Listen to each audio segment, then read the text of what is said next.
Evening, everyone. We're going to start this council meeting October 11th by standing for the pledge of allegiance. To the flag of the United States of America, and to the republic for which it stands, one nation, under God, indivisible, with liberty and justice for all.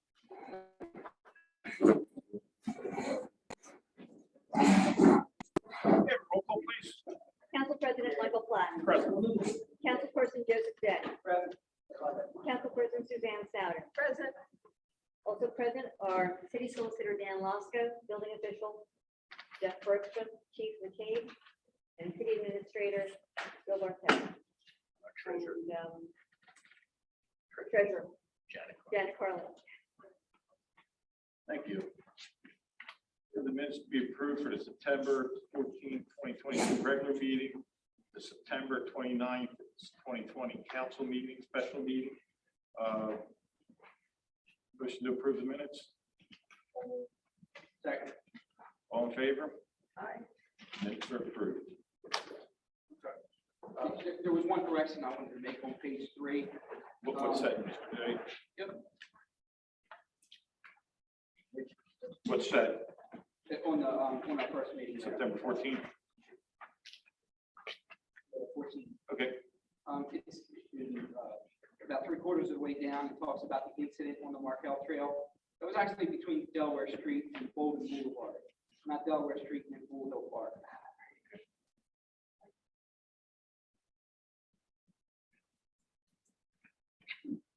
Approval of the minutes as amended. All in favor? Aye. Minutes are approved. Staff reports. Treasury reports.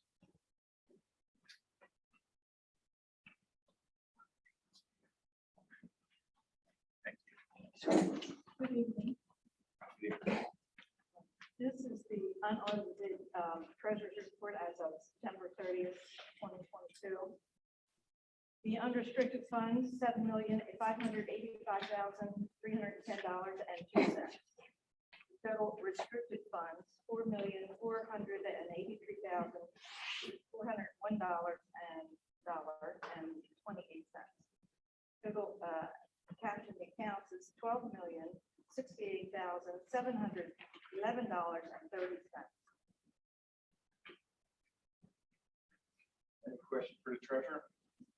Anything unusual or things moving along as usual for this time of the fiscal year? We're right on schedule with last year. I will say that the current tax monies are coming in slower than previous years, but percentage-wise, we're right on target. You know, have fuels and things like that, since the fuel costs went up for the first part of the year. For all the vehicles, everything right in line.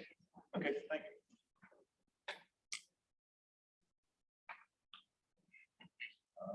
Approval of the treasury report. Have a motion. So moved. Second. All in favor? Aye. Report from the city administrator and staff. Okay, thank you, Mr. Platt. I do have a few things for council this evening. An update on the Ferry Cutoff Delaware Street Railroad Crossing Improvement Project, which we've been talking about now for a number of years. I think the last time I reported on this to council, I mentioned that it was tabled, period. But I do have some new updated information on that DelDOT has adjusted the schedule for this project so that it's being moved to start in July of 2025. The plans will need to be completed in the fall of 2023, so it can be advertised at the start of 2024. So again, this goes back a number of years. We've been talking about it. It is back on back in their on their list of things to do, and that's the schedule for it currently. I was also informed that Washington Street, Norfolk Southern rail repair needs to be done. That Norfolk Southern has had maintenance crews identified a section of rail that needs to be replaced on the Washington Street crossing. And to replace the rail, Washington Street will need to be closed at the crossing for 3 days. The date I have projected at this point is it is expected that this work will occur in mid-November. hopefully prior to Thanksgiving, but the final date is dependent on Norfolk Southern's crews availability. And obviously, once I get the date from those folks, I will let council know and we'll advertise it, right away. The final thing I do have in regard to railroad crossings is on South Street crossing. That crossing has been identified by DelDOT's railroad section as one location to perform, a milling and overlay of the surface and minor sidewalk upgrades. This work will occur in the spring of 2023. And again, as we get closer, I'm sure there'll be more specific. Now, I did in my conversation, I had these conversations with the gentleman from Century Engineering, Jonathan Hermes, who does the work for and in conjunction with DelDOT. And when he mentioned, and the crossing, when he had mentioned that this was a project on the agenda, I did say, or I did ask if there was any chance that we could get crossing gates installed, as well as crossing gates and chimes or bells, if that would be possible as part of the upgrade for safety reasons. Basically, his response to me was there's no source of funding for this, and that most likely Norfolk Southern would not do the upgrade, but I am waiting for an estimate to see. First of all, hopefully they'll come back and they'll say they will do it, but I'll have an estimate for council if they don't. But that's pretty much our option there. They will continue to keep me updated on that.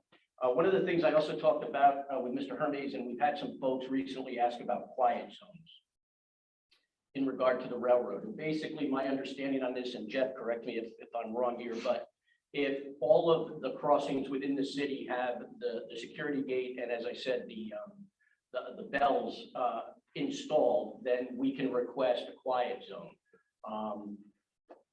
As I also said, if we don't have that equipment and it's not on their agenda to put it in, we would have to pay for it. All that being said, the response to me was that DelDOT does not support quiet zones. I'm not sure that we would have the ability to override that.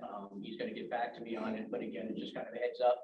As I said, I've had a number of conversations with some folks recently. I know the mayor had received an email questioning quiet zones and if it was possible to do that within the city. So based on this information, I would say it most likely is not something we would be able to do, but I'll continue to pursue it. The last thing that I have for council this evening is just to remind you that our November meeting will be held on 11/9 because of the general election a month from today, or the second Tuesday of the month in November. So we will be meeting here on the 9th of November. Any questions from me? Jeff, you have anything? No. Chief? Yes.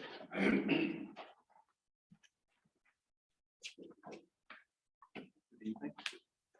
Should be brief. A couple of things first. I think I mentioned this last month that we were working on updating our website. It has been updated. We've got a turnover with staff, so that the meet your officers tab and that has been updated. So each squad's been identified and what sector they're responsible for from their community outreach perspective. Also included have been the monthly reports now on the website, and we included a live feed that's a direct link to our Facebook page. So on our website, you can actually see the most recent Facebook page, which contains up-to-date information. So that's how we're trying to keep folks up to date in real time. The other thing I wanted to talk about, I know we brought this up last month. We with the public service announcement about the issues we're having with what we call the red flag bandits, with checks being put in the mail. Since then, there's been a handful of developments. I have to be very generic about what I say because this still is an ongoing investigation. But as I mentioned last month, this is a multi-jurisdictional investigation involving state and federal agencies, and that task force, as you would call it, led to one of our detectives authoring a search warrant that was executed this month on a motel that uncovered some significant property. It led to some materials used to wash the checks. It led to credit card skimming devices. It led to blank cards used to make fake credit cards, numerous blank checks, several fake IDs with the suspect's information and photo with victim's information on it. So this was a small part in what seems to be a very big issue. If you're following this nationally, some of the issues are that postal workers are being robbed at gunpoint. and their master keys are being taken.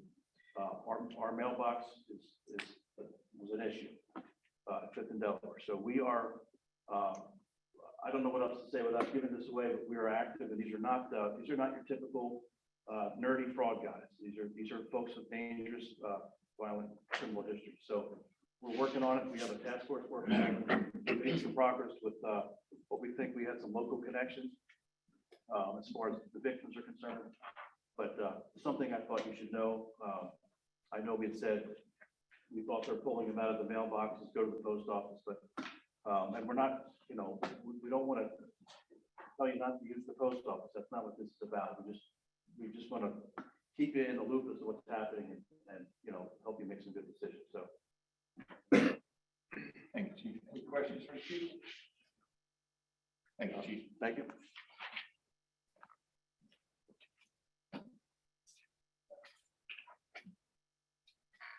Anything else, Mr. Burke?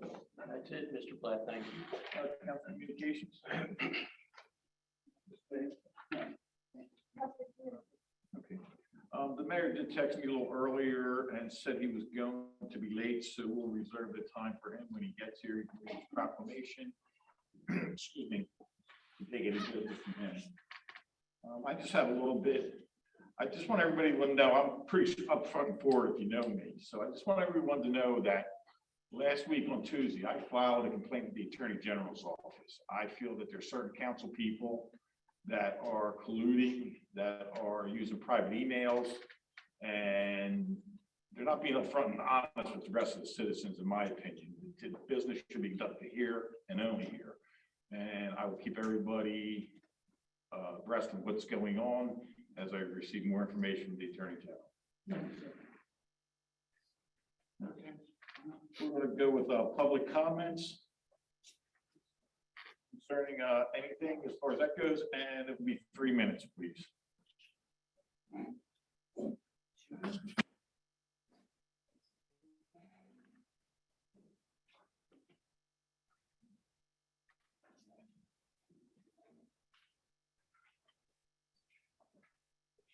Identify yourself, please.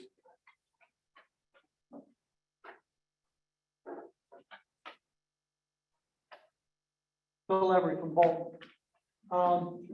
One primary thing I have to say concerns police activity. I've been standing here for the last few months, constantly complaining about the stop sign at 3rd and Delaware. I've been made aware of a comment that's got me pretty disturbed. And it comes from the police chief. And it's basically a comment that was told that the stop sign and all the problems that we have there, that basically our police force is not going to do anything about any issues at that stop sign. Because there's not been any issues, not been anybody hit, not been any accidents. This is what supposedly the chief has said. And so I'm assuming, and I'm taking this as something that, unless he's going to say that he did not say it, that it's a fact that was said. And that if that's the case, I don't understand why basically you wait for something to happen before actions are taken. That's one item. Second item is, I live in Bolton. I've recently had Halloween decorations stolen off my front yard, right directly off my front porch. It's not the first time, not the second time. I've not made a complaint because past years that has happened, I've made a complaint. Basically, nothing has happened. Not even paperwork has been done on it. I know other residents of the town who are friends of mine who have had basically drug deals being done in their front yard, right on the street in front of them. They call the police don't respond. When they do respond, the individuals are in the street smoking pot right in their car. Police officers show up, basically get back in their car and drive away, leave the people sitting in the car. I don't know what more we can do, when our law enforcement officers don't enforce the law. I'm pretty fed up. When we have laws on the books and they're not enforced, why not? We have people parking on the corners in town on yellow lines. Why do we have yellow lines? If you don't enforce the law, enforce the law. If you're not going to enforce the law, take it off the bloody books. People parking on the streets the wrong direction, you're not going to enforce the law, take it off the books. I can go on. So, if anybody wishes to reply to my comments, please feel free.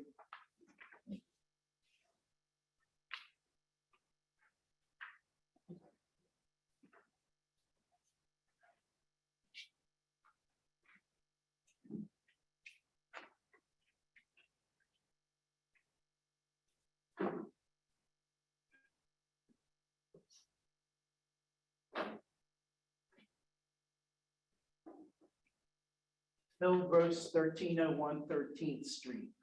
I guess the two issues I have, 4, 5, 6 months ago, there was money that was set aside, 15,000 from what I remember from MSC and 15,000 from the city that supposedly was going to be used for the next stage of drawings, plans for the municipal campus that the city sees fit to keep pushing through. What is the status of that $30,000 that was pulled aside? City Administrator Barthel. Mr. Platt, you have any questions for me, sir? No, sir. Continue, Mr. Gross. An answer. This is public comment. We don't have to answer anything. So we're hiding money. Okay, thank you. You're welcome. Anyone else?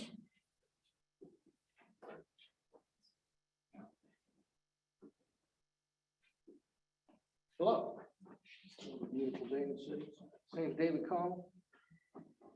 A little comfortable. I think I grew out in a suit. Richard, Chief, how you doing, buddy? The red flag guys? Great, thank you. Good job. Thank you very much. So everybody knows that I usually, my house is in Dobbinsville, but I stay on the west side of Delaware. I don't very much. I am here once in a while, but I travel the country for work, and it's really hard to get here to this meeting. That's why I've never seen it. I've been in Southern Maryland twice, 2 different jobs.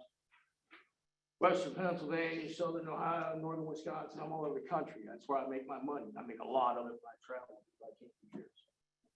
Straighten that out. I believe I've sent enough information out about the 727 Climber Street residents and 41 Center Street residents and particulars to that. I can't ask any questions. That's the only reason I came here. I just want to know what's done about it. But because I can't ask questions, that's just not going to happen. Now, if I have to take this to civil court, the citizens of the city lose. I know we see a letter that you got some standing on right now. So I'm just letting you know this present situation. I do not want to take this to one handle. You know what I mean? Coming in trying to destroy my house just don't come in.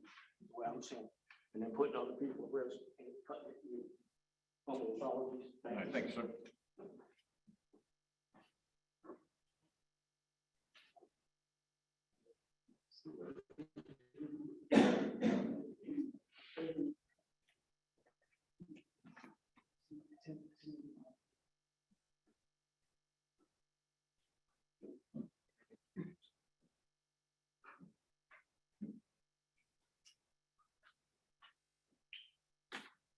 Timur Google Fire Company.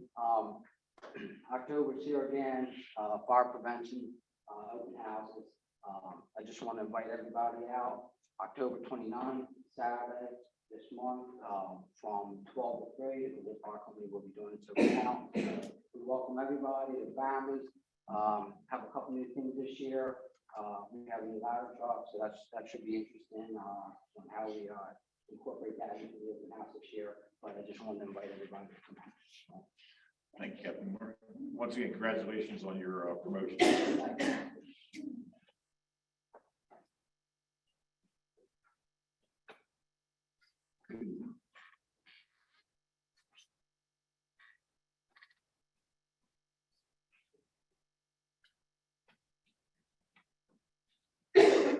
my name's Karen Igo.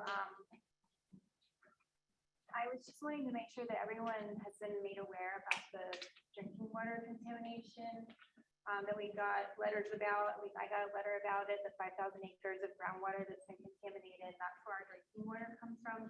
So I just wanted to say I was at the last municipal services meeting, and they did say that one of our filters is reduced in capacity by about 25%, making it completely on top of this and able to handle this. But I just wanted to encourage the city to work with municipal services and make sure they're supported if they need any support to make sure that our drinking water is stays clean. Thank you. Anyone else? Mr. President, I wanted to make sure the public got through their remarks. Do you mind if I respond to Mr. Emmy's issue? Absolutely. I want to clear a few things up. To say that I'm transparent is the understatement of the century, okay? As a matter of fact, I've had somebody in my office say, I wish I could play poker with you, so transparent. We have created every tool known to mankind that if somebody has an issue with the police department, they can access. I've committed over $60,000 in cameras so that when somebody comes in here and makes an allegation like that, we can either prove it or disprove it. So if somebody has evidence that one of my officers responded to a complaint, didn't handle it, you call me, I run the camera, and we confirm it or we deny it. And 99% of the time, I've been able to deny it. As far as the 3rd Delaware goes, I get up here and I tell you that we've got 86-year-old women get carjacked at gunpoint. I'm telling you that we've got armed people driving around here stealing mail out of your mailboxes. I'm understaffed. We are dealing with issues. We are surrounded by some of the most violent communities in this state that we're keeping out of here. Am I going to waste a resource at 3rd Delaware? We've had no accidents? No, I'm not, unless we have to. And we have to appease that type of comment. We have put officers at that intersection. They have watched maybe 10 cars go through a stop sign in a 2-hour period. That is a waste of a resource. We're doing everything we can. Is it frustrating when you see a car blow through a stop sign and we're not there? I've said this for 4 years. Even I say it. Where's the cop when you need him? I get the frustration. But let's not overstate it. Let's not overstate the facts. And let's not pretend like my guys aren't out there doing it. That is not accurate, and I apologize you had to hear that. But if anybody has any information about an issue that my guys have done, call me, I'll play it. Thank you, Chief. I just want to let you know, you got full support of council. I can't speak for the other 4 members, but every time I have called, you have responded. I see you out making car stops. I have no problem supporting men and women in blue in this town. Thank you. I have a presentation by Lunasco, update on the transit plan. Thank you for having me. You're welcome. So you actually get a double feature tonight. I'll be talking to you about the Lunasco Long Range Regional Transportation Plan, as well as the City of Newcastle Transportation Plan. We now have in pretty much final draft form for you tonight. Just to refresh your memory, Lunasco is the regional transportation planning agency for Newcastle County as well as Cecil County, Maryland. You should have a copy of the presentation I'm working off of in front of you. We actually have a council of 9, so I have 9 bosses plus my executive director. And City of Newcastle is actually represented on Lunasco as all the municipalities in Newcastle are, and the municipal representative gets chosen by an election among all the town mayors, and it's currently the mayor of Ellesmere. So you can certainly always reach out directly to me and the staff of Lunasco with any concerns about Lunasco or the Ellesmere mayor. Organizations like Lunasco are really set up to make sure that there's good planning between land use and transportation agencies, as well as an opportunity for the public and local officials to have a say in the transportation decision-making process. So any federally funded transportation projects do need to be included in the regional transportation plan, which is why it's so important. Lunasco is not an implementing agency, however, so we can include the projects in the plan, but we certainly can't guarantee that somebody's going to implement them. But we go out to meetings like this to really get input, to make sure sure we're including the right things, because again, not in there, it's not going to be fun. Moving on to the next page, there's a few things as a regional planning agency we have to do. One is this long-range plan, which we update every 4 years. And this current update we're working on, we adopted in March of 2023. The other thing we do is our Unified Planning Work Program. And this is the document that funds things like the City of Newcastle Transportation Plan, as well as a variety of transportation analysis activities. Another type of analysis we do on an ongoing basis is the congestion management system. And for this, we do ongoing traffic collection, traffic condition collection. So we kind of keep an eye on things in real world time to see when new projects need to be triggered. And then where the bulldozers hit the ground is the transportation improvement program. And this we update every other year and includes projects that we can expect funding for in the next couple of years. So moving to the next page, you can see kind of the timeline. Again, we are looking to adopt the regional transportation plan in March. We've already completed a regional progress report and public opinion survey as foundations of this update. The regional progress report tracks trends in the region to make sure we're heading in the right direction. We can adjust if we're not. And the public opinion survey kind of gauges what people think about the greatest needs.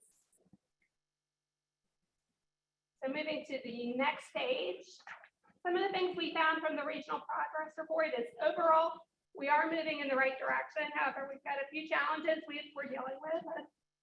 We would like to see land use growth occur where the infrastructure exists and supported, places like City of Newcastle. However, we do continue to see sprawl in our more rural areas of the region. We also continue to see an increase in single occupancy trips, which again adds to traffic on the roads. And also we will continue to see an increase in crashes throughout the region. Some successes is the air quality related to transportation does continue to improve. We've seen a greater implementation of the plans that Lunasco adopts. Things like the City of Newcastle Transportation Plan. We've done a better job developing plans that then DELDOT can take and run with. We've also seen improvements in the bicycle pedestrian network, as well as improvements in congestion overall. And that's despite the fact that we continue to see more traffic on the roads. The public opinion survey, we actually survey about 600 residents, and we get a demographic and geographic quota as part of that. Flipping to the next page, you can see a couple of the sample questions. One is how well the transportation system meets my needs. And you can see up until the most recent survey, it's been gradually improving. Back in 2018, 88% said it met their needs. However, that dropped to 75% in the latest survey. However, this is not really meeting the needs of everybody across our region. And I think one of the areas where we see the greatest discrepancy is along the economic lines. So you can see the next thing, transportation limits me from healthy and affordable grocery shopping. And most people, you can see, have pretty good access to grocery shopping. However, you look at 25,000 and under income, 20% of the population has trouble meeting their needs in that manner. And of course, that's both a transportation challenge and a land use challenge, as we have, that's areas where there's food deserts. Flipping to the next page. Lunasco's plan has 3 broad goals, and under each of these are objectives, which are kind of more specific goals. And then underneath each of those is specific actions, how we achieve the goals, as well as performance measures. So improved quality of life includes things like transportation safety, funding transportation choices, environmental protection, and we suggest adding to this supporting disaster and natural defense preparedness as a new measure. The next page includes the goal to support sustainable economic development and goods movement. And this is really about it. Using our prioritization process to make smart decisions, working with towns like the City of Newcastle to develop your local needs, looking to manage traffic congestion and freight traffic better. And we suggest adding to this ensuring public access to data, because it's often hard for the public to get the information they need to really understand the traffic issues, transportation issues. We also suggest adding vehicle miles traveled as a performance measure here. The third and final goal is efficiently transport people. And this is really getting the most bang for buck out of our transportation system and funding. So we look at things like bus performance, funding the preservation of our existing infrastructure, public outreach, as well as planning for new initiatives such as autonomous vehicles and self-driving cars that we know are slowly coming. And we suggest adding a new performance measure here about dollars spent towards preserving our infrastructure. Moving on to the next page.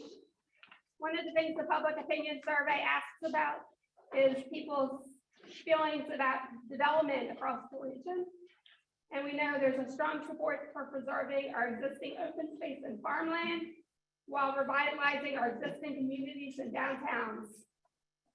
There's strong support for mixed use development, as well as connected neighborhoods with destinations and homes close to each other. Planning for sea level rise is considered pretty important, as our development and transportation projects concentrated in areas with higher population and employment in order to protect our rural areas. So moving to the next page, we kind of carry this out for our transportation investment areas. Currently, City of Newcastle is in our core investment area, which is the second highest investment area, where we promote greatest transportation choices and walking, transit, and roadway improvements. And probably the difference between center and core is whether there's a train station or a planned train station. We are going to be taking another look at this map to better align it with the recent county comp plan, as well as looking at all the municipal comp plans to make sure we're matching up with what you say. Moving to the next page, the funding and the projects. Unfortunately, we don't have a lot of money to work with. People saw the federal transportation infrastructure legislation, think it's raining money. It's not. You all know the cost of the projects are getting higher. The inflation rate is kind of out of control. So the funding levels are really not substantially higher than what we had 4 years ago. And you can see in the orange on the pie chart, everything we have to do, the operations, state of good repair projects, debt service, which leaves a pretty small pie for capital improvements. And about half of that pie goes towards Newcastle County projects. Specific projects at the bottom of that page 10 that were already in the plan for City of Newcastle include work along Route 9 to the north side of the city, including pavement reconstruction and pedestrian improvements. US 13 has pedestrian improvements funded. I-295 northbound will have additional capacity. So again, hoping to keep traffic on 95 as opposed to cutting through your area. And then there is also funding for the completion of the East Coast Greenway, which goes for City of Newcastle. Moving to the next page, the top chart, I'm not going to talk too much about this. I'll get more into this in a minute, but this lists out all the projects in the draft City of Newcastle transportation plan. And we'll be reviewing these. They will all be added to the regional plan. They may not all be added to the funded portion, but they'll all be in there so that they'll be eligible for funding. The bottom chart has a couple other projects in the area that have been identified. And these are really focused on the US 13 corridor to improve traffic and distance there. So long term, we're looking at a grade separated interchange at Harris Corner, which would vastly improve that area. However, we know that's years in coming, so there's been some short-term improvements identified for this location as well as intersection improvements at US 13 and Golden Boulevard. So we are in the middle of this. We will have a big public event on February 8th. And you can go to our website to sign up for updates on this and be notified when the plan is ready for public comment. And I'll pause here and take any questions on the regional transportation plan before I move on to the city of Newcastle transportation plan.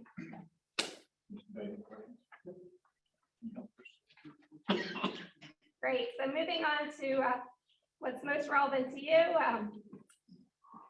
Again, to refresh your memory, we really drew the purposes of this plan from your comp plan.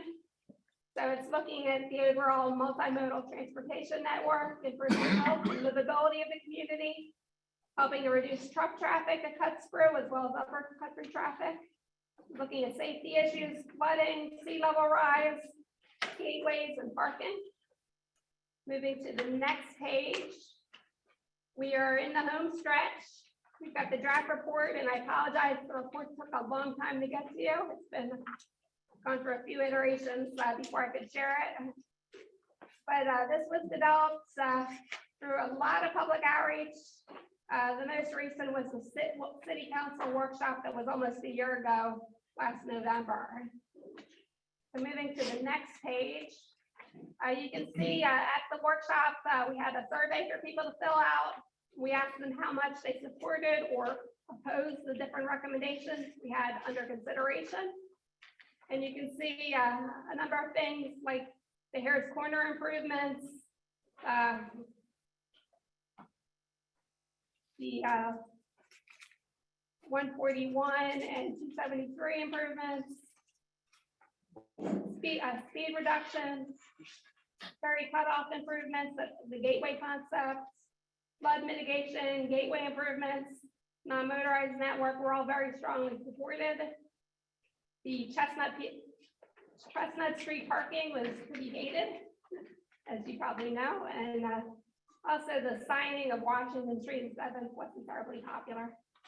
So we use this information as well as our technical analysis to recommend among all the different alternatives that we presented last time to suggest what we think should be included in the final recommendations.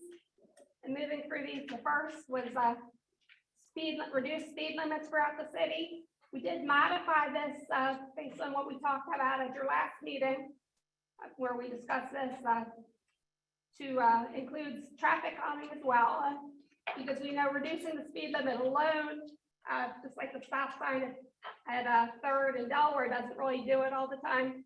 Speed limits alone also are not self-enforcing, whereas traffic calming really reduces the burden on the police department by having streets where people are naturally going slower. For each of these, I'll also add on the slide has information about the suggested cost, when it might be implemented, and the priority. The implementation term is really just a guideline. It's certainly not a guarantee, and that will be really dependent on the availability of funding, as well as other opportunities or challenges to get a project done. The priority we really did identify based on our perceived need from our technical analysis, as well as the level of support we saw. Moving on to the next page. A very popular one was the Harris Corner intersection at US 13-273. And as I mentioned, DelDOT is looking at some short-term improvements here, which we're pretty excited about. And regarding widening the whole entire 273 corridor, we do not immediately recommend. We don't immediately recommend looking at that. We think improving the intersections at either end first is a better measure, because the traffic volumes alone really don't justify widening that. However, we do budget within Lunasco's program data for continued traffic count. We'll keep an eye on the situation and continue to work with the city moving forward to see if that becomes a need in the future. I also have asked DelDOT to look at the signal timing for both the SR 13-273 intersection as well as 273 at 141, because I think the signal timing could be tweaked to make it a little bit better now. At 273, 141, this was actually not a terribly popular concept. None of the things we proposed at this location were very popular. However, we do think there's a need for some trail improvement, because you've got the Penn Farm Trail and East Coast Greenway going through there. So at the very least, we think some pedestrian improvements there are justified. However, we did put this one as a low priority because it lacks much in the way of community support. Next page, Delaware Street at Ferry Cutoff. There was really a strong preference for the gateway option. This will help allow you to beautify that area and really create a nice entrance to the historic district, as well as better define the turn to get to Delaware Street. Moving on to the next intersection, the Ferry Cutoff 6th Street and Chestnut Street. We are recommending the Dutch left option, which again, almost functions as a little, almost a roundabout sort of thing where you would U-turn to access the historic district. This option does include a crosswalk, which isn't there now. And we've modified it based on our discussions with the police chief and fire chief to include on that next page, suggestion for how emergency access northbound out of the historic district would be better done. And we also recommend the project moves forward to really keep the emergency services in the loop to make sure that whatever final design gets picked, that it meets the needs of emergency access. At the 7th Street and Washington Street, we're actually recommending both concepts that were proposed. Here, the public had a real strong preference for the second concept, the sweep. However, the signing option is incredibly cheap and can be done quickly. So we're suggesting consideration of maybe asking DelDOT to move ahead with that now while funding for the longer term improvements get worked out. The next page shows a map of the proposed non-motorized network. The plan actually goes into quite a bit of detail about each of these segments, and that's summarized on the bottom of that page 19. That's really looking to fill in some gaps in what we call low stress biking and walking environments where you're separated from traffic. The next page, page 20, includes parking at the Wilmington Road lot where you're already parking buses and I think looking to add some electric vehicle charging stations. We've included this one, even though I know you're moving ahead with improvements there, because we do want to support future improvements to that parking area as well as pedestrian improvements, connecting that to the historic district a little bit better. Finally, flood remediation. The good news is the SR9 River Road project does continue to be in the transportation improvement for funding.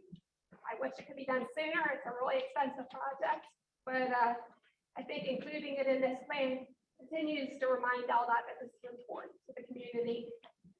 And finally, the last page, again, is the map of the gateway location. And we would expect that this would be one that would be the city that Newcastle would probably take the lead on, so that could be implemented at your leisure. So this report was endorsed by WMAPCO at their last meeting on September 8th. And we do suggest local governments, when we do a plan, to do some sort of formal adoption. So that can be done, again, as you guys see fit. I've left copies of the report with all the council members, as well as additional copies with Bill. So if anyone would like a copy, we've got paper copies here and it is available on the website. And I will take any questions. When you talk about the funding, did this take into account the recently passed federal infrastructure bill? Yep, so the funding, again, that has a bump in funding, but the costs of everything have gone up. So when we do our long range plan, we have to use year of expenditure dollars. So we take a look at a project that might be out in 2040 and the price, is because our inflation rates are crazy right now. And so we have to use that's the initial estimates we have. But when you weigh that now, you did it in 2 years instead of in 10 years, it wouldn't cost as much. Yep, that's true. I mean, particularly the Route 9 South flooding issue, it's just getting worse and worse. I mean, with the recent heavy rains, as much as 3 days later, I was out that way and it wasn't impassable, but there was still water on the road.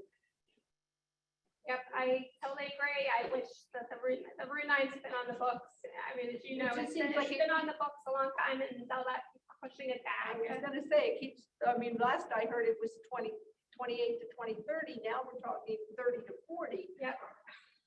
The report, we've included a slightly new format. We do this now with all our reports. We call these health studies, PEL, or planning and environmental linkages. And that format, it is designed to help DelDOT move more quickly into the final design and implementation phase. It's basically a bureaucracy, kind of tracking our steps to how a decision-making process goes.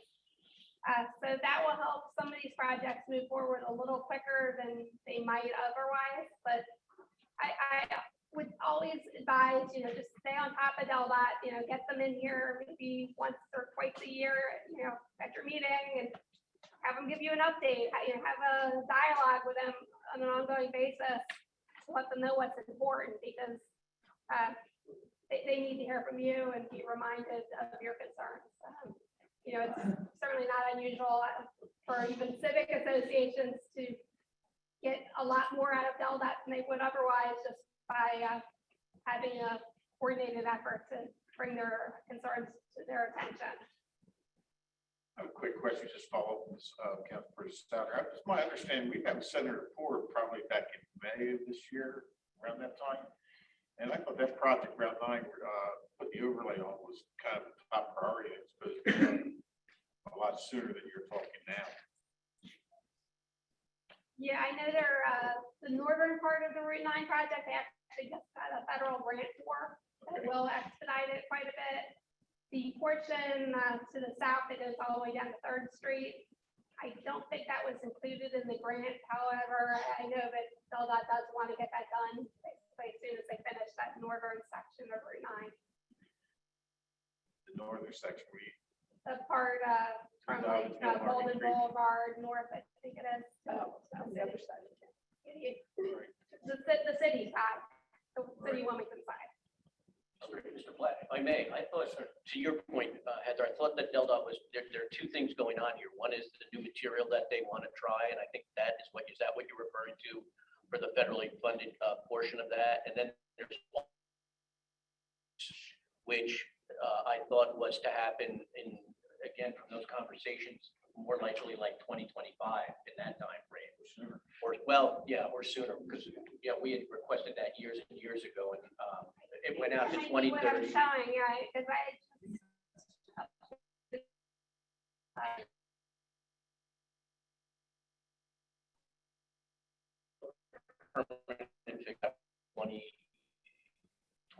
Maybe 2026, but it was sooner than I think maybe the. Yeah, the 2026 Yeah, well, is the from temporary thing was Landers supposed to be Lane to A Street in Wilmington, and then I think the construction for the section from Landers Lane south to 3rd Street is 2030. However, I believe they're still trying to get because they just got this federal grant for the Route 9 for that northern section. I think probably as soon as they're done Landers Lane to A Street, they would start on yours.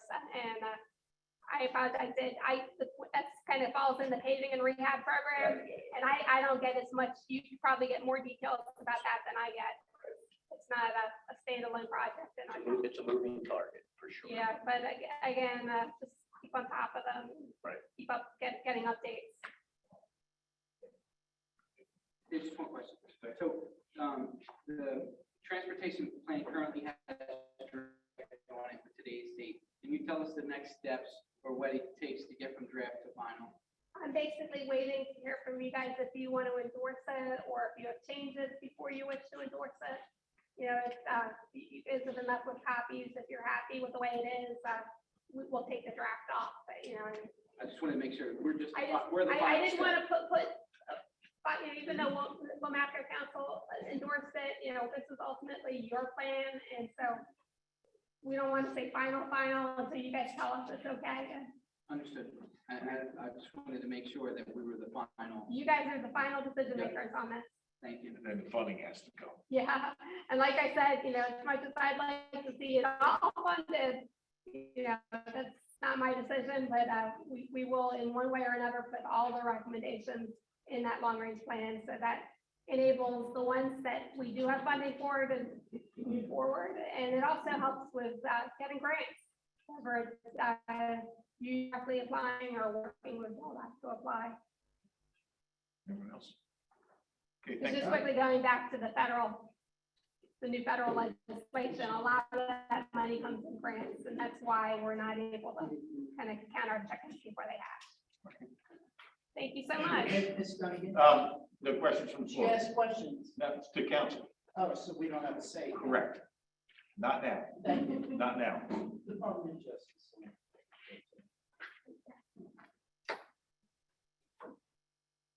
All right. Motion to read resolution 2022-31, a resolution to approve outdoor recreation parking trails or funding in the amount of $50,000 to provide partial funding to create a playground accessory for disabled children, the project. Have a motion to read the resolution. Second. Whereas the city of Newcastle has established a temporary committee, the committee, to study and make recommendations on the improvement or replacement of aging playground facilities in Battery Park. And whereas the committee has identified a possible grant funding from outdoor recreational parks and trails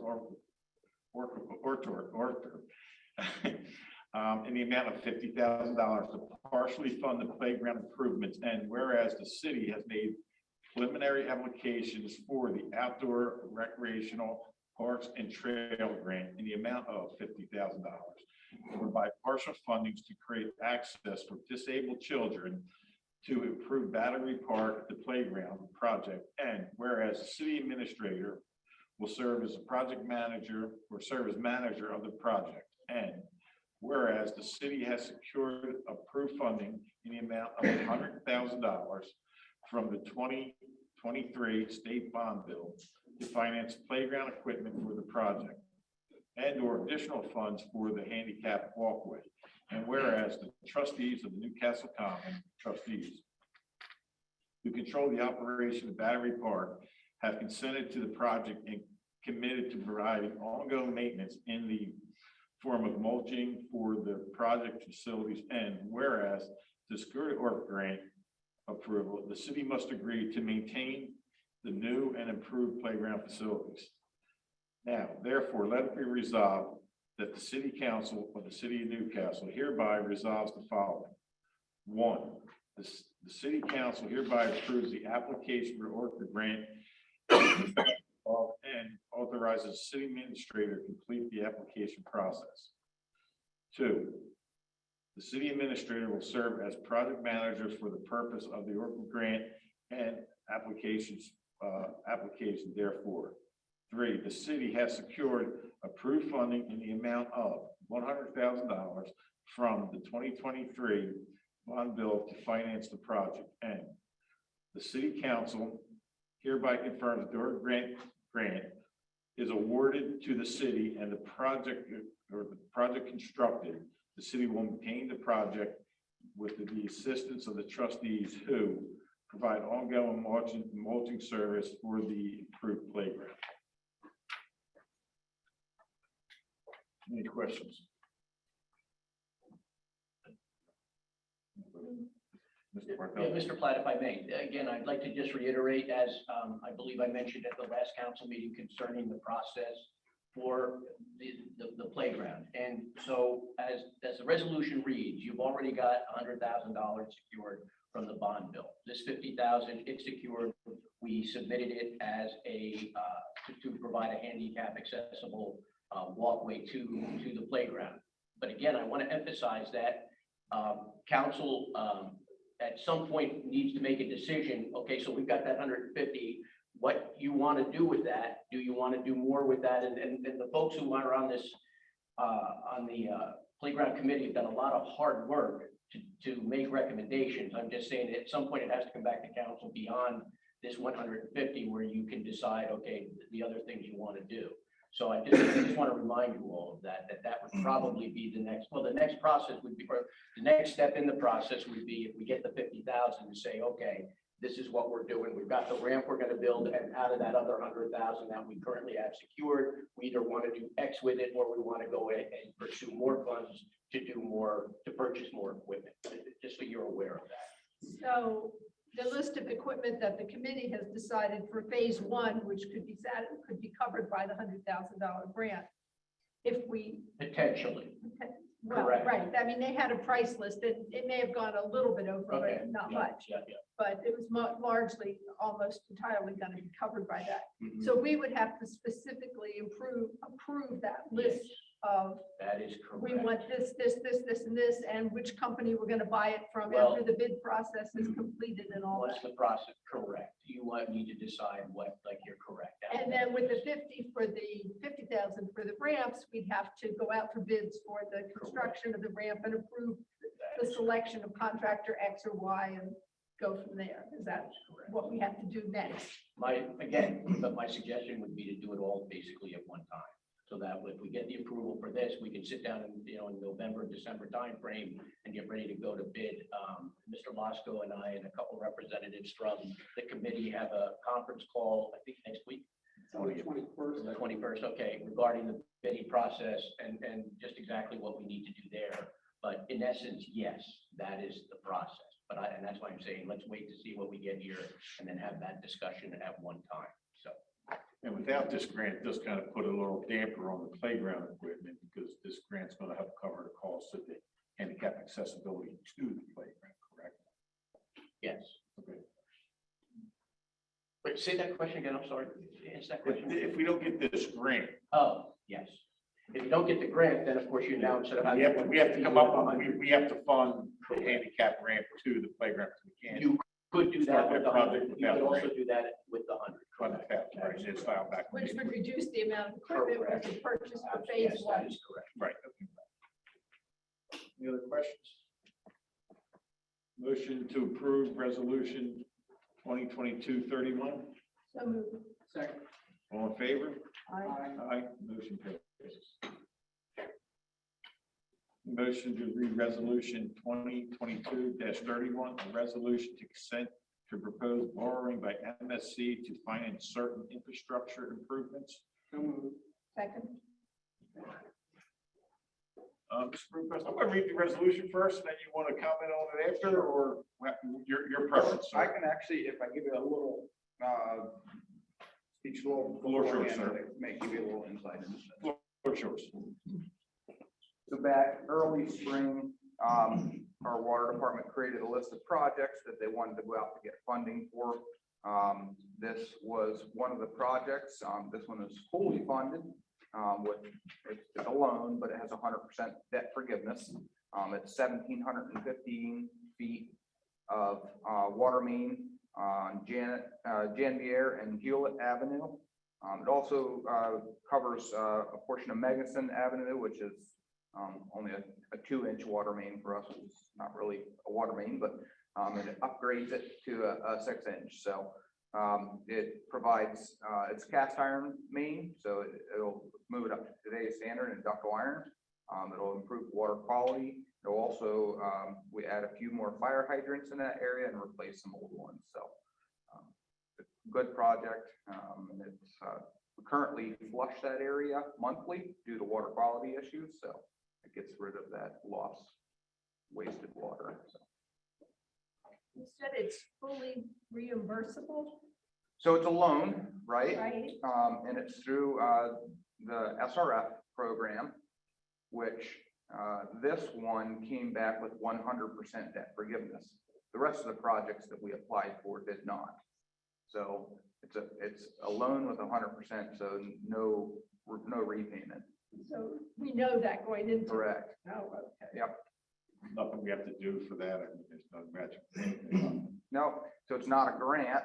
It's a loan with no repayment requirement. So because it's a loan, we're borrowing money. Our charter says we have to come to council for approval. So.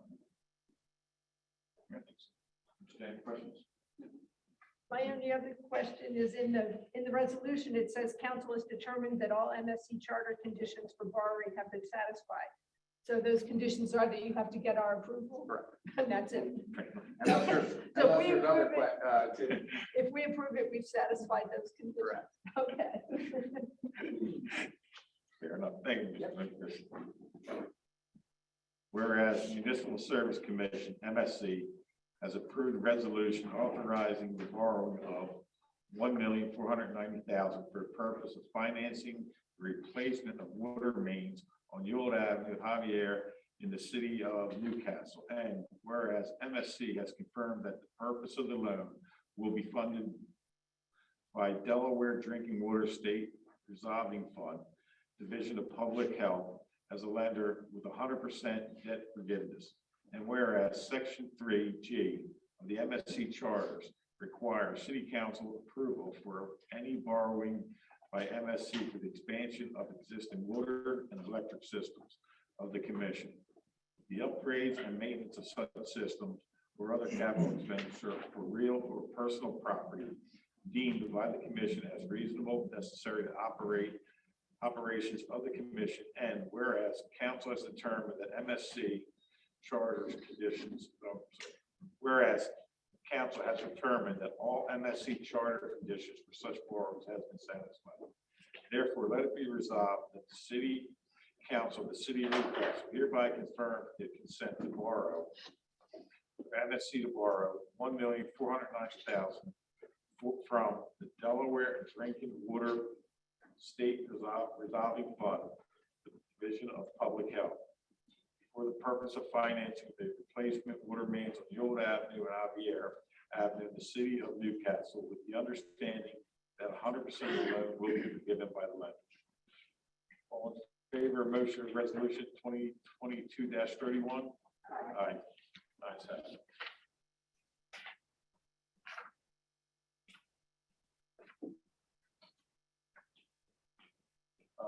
Last thing on the agenda tonight is the approval of a handicap parking spot on East 4th Street behind 136 East 3rd. It's resolution 2022-33.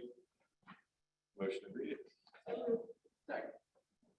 Whereas a resident at 123 East 3rd who is disabled under the definition provided in section 172-7 of the city code has requested that the city install a handicap parking space in the back of their home on 4th Street. And whereas the handicap parking spot is allowed for disabled residents to enter their homes through the back of their residence, a fire hydrant located on 3rd Street in front of said residence allow no parking. And whereas section 172-9 of the city code provides that handicap parking spaces on public streets may not be designated as reserved for disabled residents, exclusive use if residents have off-street parking and it's available.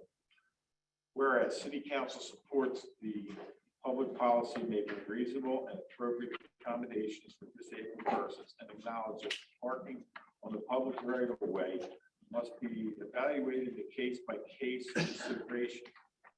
The facts and circumstances affecting the public safety and convenient and unique to each case. Now, therefore, let it be resolved the city council approves a request from a disabled resident at 136 East 3rd Street to install a handicap parking spot in the back of resident on 4th Street, where the handicap parking spot shall be generally available for use of any person deemed disabled pursuant to provision of the section 172-7 of the city code. Any questions? Just a question. I'm looking at the picture. So the handicap parking spot going in front of their driveway? I believe that's what he's requesting. I was confused by the picture too, so I walked over there. I think where the red spaces are indicating the, we don't have have all of those here. I think it was in what was sent to us online. On this picture, I think the space they're requesting is in front of the grass on the far left of the photograph. Because I had the same question, which is why I went over and looked at it. And the place that, the space where the black station wagon type vehicle is parked is not behind their house.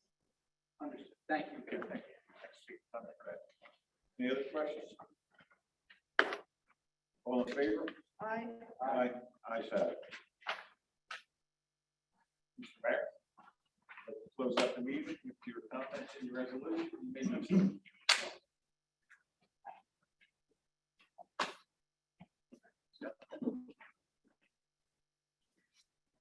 Thank you. Long day. Had a state workforce development board meeting in Wilmington this morning. Meeting at DD Hospital this afternoon. So long day. So I apologize for my tardiness. I'll just read the proclamation. I think that's enough. Fair enough. Right. Proclaiming November 7th, 2022 as Color the World Orange Day in the city of Newcastle. Whereas CRPS, Complex Regional Pain Syndrome, formerly known as RSD, reflex sympathetic dystrophy, is a debilitating and progressively chronic condition characterized by burning pain, pathological changes in bone, skin tissue, swelling, extreme sensitivity to touch, sound, and vibrations. And whereas RSD, CRPS, a complex and progressive disease of the autonervous system, for which there is no cure, causes debilitating pain in women, men, and children of all ethnicities, many of whom go undiagnosed. And whereas many RSD CRPS patients may end up on long-term disability, patients with this illness live with extreme pain, severe spasms, widespread body pain, extreme fatigue, insomnia, weakness, swelling, short-term memory loss, concentration difficulties, and whereas the month of November marks the focused effort to increase awareness and expanded knowledge of the realities of living with RSD, CRPS, and its impacts on patients' quality of life, RSD, CRPS Awareness Month will allow the community at large to better understand and support people who struggle with daily changes of this chronic pain disorder. And whereas on November 7th, 2022, the community will join together in the state of Delaware globally in the 9th annual Color the World Orange Day to raise awareness, offer information, support, and comfort for the patients and their loved ones. Now, therefore, I, Michael J. Quaranta, Mayor of the City of Newcastle, do hereby proclaim November 7th, 2022 as Color the World Orange Day in Newcastle and encourage all citizens to join in this worthy observance. I don't really know much about this. This was brought to us by an outside advocacy organization. I know Bill and staff will do it. Everybody with this disorder, but sounds very debilitating.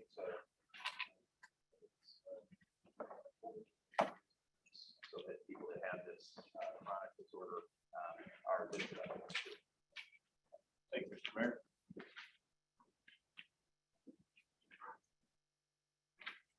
Make a motion to adjourn. Do I have a second? Second. All in favor? Aye. Meeting's adjourned.